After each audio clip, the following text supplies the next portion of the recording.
చేసిందంతా చేసి నంగనాచి కబుర్లు ఆడుతున్న చంద్రబాబు. మంత్రి బొత్స ఈనాడు ఆంధ్రజ్యోతి ప్రజలను ఫోర్స్ చేస్తున్నాయని మంత్రి బొత్స స్టాఫ్ సత్యనారాయణ మండిపడ్డారు. సోమవారం ఆయన మీడియాతో మాట్లాడుతూ పెన్షనర్లు పట్టుకుని వారే తప్పుడు రాతలు రాస్తున్నారని మండిపడ్డారు.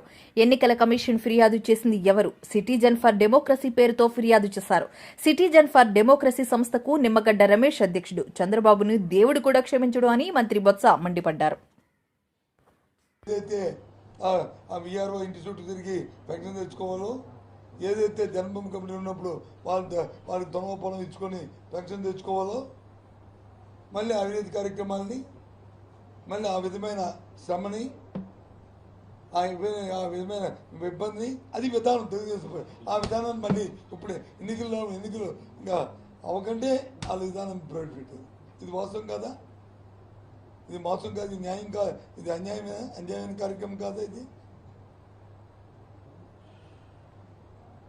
ఆ వృద్ధుని, వికలాంగుడిని, ఆ వితంతువుని,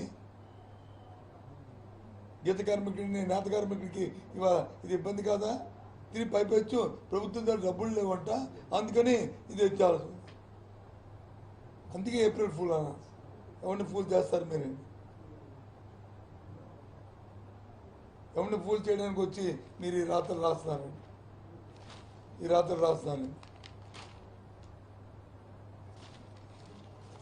చేసిన తప్పు దాన్ని సరిదిద్దుకోవడానికి ఈ బాధలు.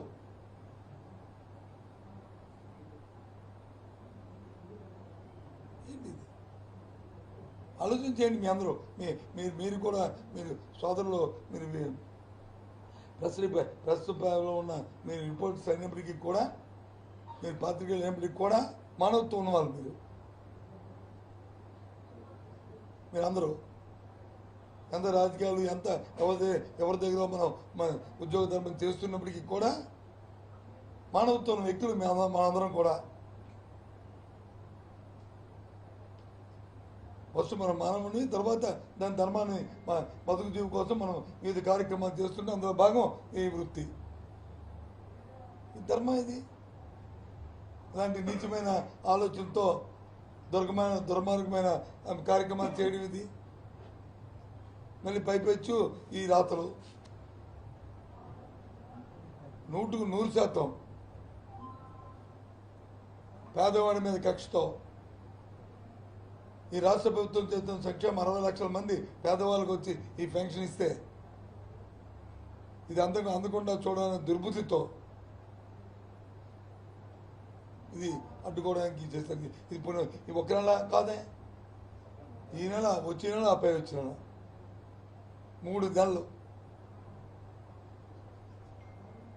పచ్చని వ్యవస్థ, ఓకే, పచ్చని వ్యవస్థ చేయాలి కాదని. ఎక్కడ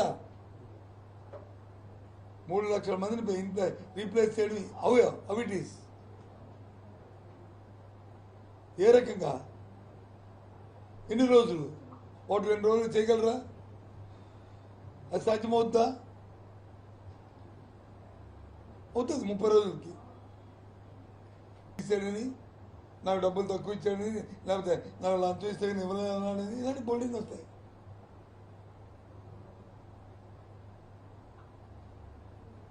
దీనివల్ల ఎందుకు ఈ ప్రోగ్రామ్ వాలంటరీ వ్యవస్థ సక్సెస్ అయింది? ఎందుకు ఈ పెన్షన్ వ్యవస్థ సక్సెస్ అయింది? ఎందుకు ఇందులో అవినీతి రాకుండా ఉంది? గ్రామీణ ప్రాంతంలో, పట్టణ ప్రాంతంలో కానీ 50 ఇళ్ళకు ఒక వాలంటీర్, వాళ్ళు పర్యవేక్షించేది ప్రభుత్వ అధికారి, సెక్రటరీ. ఈ 50 ఇళ్ళు వాడే పైవాడు కాదు, వాడి తమ్ముడు, వాడి కొడుకు, వాడి మేనల్లుడు, వాడి కుటుంబం తాలూకా సొంత స్నేహితుడు, అలాగే మేనకోడలు, కూతురు, చెల్లి, వాళ్ళ స్నేహితులు. ఈ 50 ఇంట్లో ఇస్తున్న 100 మందిలో వాళ్ళ సొంతం, వాళ్ళు ఫోన్ చేసుకొని వాళ్ళ ఇంటికి ఇవ్వాలని, అందుకు ఎక్కడ ఏ విధంగా అవినీతి తావు లేకుండా ఈ కార్యక్రమం చేశారు. మెయిన్ కాన్సెప్ట్, మెయిన్ ఆబ్జెక్టివ్ అది. ఈ సక్సెస్ ఈ ప్రోగ్రామ్ ఇంత దేదీప్యంగా భారతదేశంలో ఎక్కడ నిజంగా మన రాష్ట్రంలో సక్సెస్ అవడం కానీ ఇది ఫండమెంటల్స్ మర్చిపోయి, దాని ఆబ్జెక్టులు మర్చిపోయి, ప్రతిదీ రాజకీయం కోణంలో చంద్రబాబు ఆలోచించు దౌర్భాగ్యమైన ఆలోచన ఉండబట్టే వాళ్ళకు వచ్చి ఈ రమేష్ లాంటి వ్యక్తులు ఒత్తాసు వరకు ఇవాళ ఈ కార్యక్రమం తీసుకొచ్చారు. చాలా తప్పు ఇది. దేవుడు క్షమించడు. నేను శాపనార్థాలు పెడతానని కాదు, కానీ దేవుడు క్షమించడు. తెల్లవారు 5 గంటకల్లా నాకు పెన్షన్ వస్తుందని చూస్తున్నా, అమ్మ వచ్చి తలుపు తడుతుందని చూస్తున్నా, ఆ తల్లికి ఏం సమాధానం చెప్తారు? ఆ తాతకి ఏం సమాధానం చెప్తారు? ఈ 3000 వస్తే కానీ జరగదనుకున్న ఆ వికలాంగులకి ఏం సమాధానం చెప్తారు? ఆ వితంతుకి వచ్చి ఊర్లో పరపతికి ఆ కిరాణా కొడు తెరో, ఆ టీ బండి తెరో, ఆ పాన్ షాప్ కిడ్నీ బండి తెరో, అప్పు తెచ్చుకొని బతుకుతున్నా, పప్పు తెచ్చుకొని 3వ తరగతి చేస్తామని చెప్పిన పరువును కాపాడుకుంటున్నా.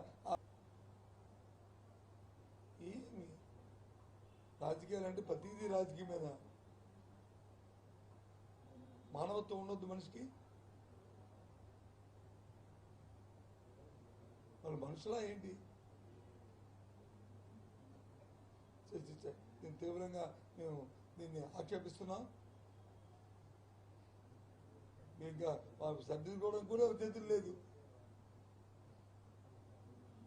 ఎలక్షన్ కమిషన్ పునఃపరిశీలించాలి తప్ప మళ్ళీ కాగితం పెట్టడానికి కూడా లేదు. దాన్ని మళ్ళీ నగనాచనగా ప్రత్యేక ఏర్పాటు చేయండి అని మళ్ళీ లెటర్ రాస్తాను. పెద్ద నగనాచి చేసేసి మళ్ళీ ఇది నగనాచి కబుర్లు ఇదే. అది చాలా తప్పు. దయచేసి